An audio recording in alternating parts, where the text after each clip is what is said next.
Pemirsa, kita akan memasuki kabar nampak-nampayan. Pemerintah Kota Banjarmasin kembali mengaktifkan seluruh posyandu sebagai upaya mengembalikan berbagai kegiatan kesehatan khususnya bagi kekanakan yang selawas 2 tahun ini terhenti lantaran pandemi COVID-19. Selain memberikan pelayanan imunisasi bagi kekanakan, seluruh kader posyandu juga diberdayakan memberikan pelayanan pemberian vaksinasi Sinovac COVID-19 bagi kekanakan. Pemerintah Kota Banjarmasin kembali mengaktifkan seluruh posyandu sebagai upaya mengembalikan berbagai kegiatan kesehatan khususnya bagi kekanakan yang selawas 2 tahun ini terhenti lantaran pandemi COVID-19.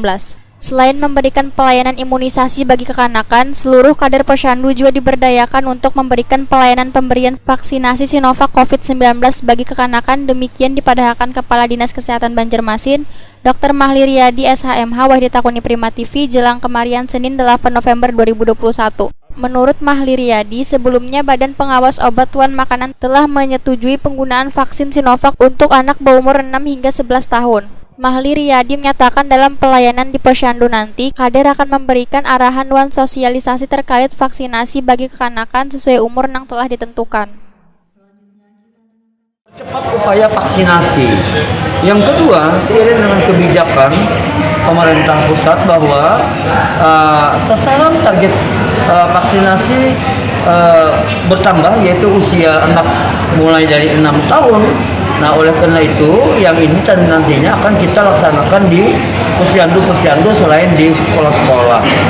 Oleh karena itu yang hari ini kita upgrading pengetahuan mereka, apa itu vaksin, apa itu vaksin COVID.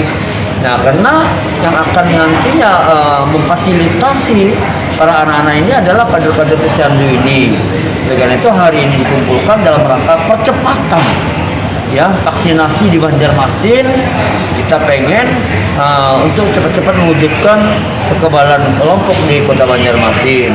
Akan menjadi pelaku orang yang akan terjun secara langsung di posyandu, dan posyandu ini para kader inilah yang akan melaksanakannya. Sementara itu, pemberian vaksinasi Sinovac COVID-19 bagi kekanakan usia 6-11 tahun di Banjarmasin akan mulai dilaksanakan pada Januari 2022 mendatang.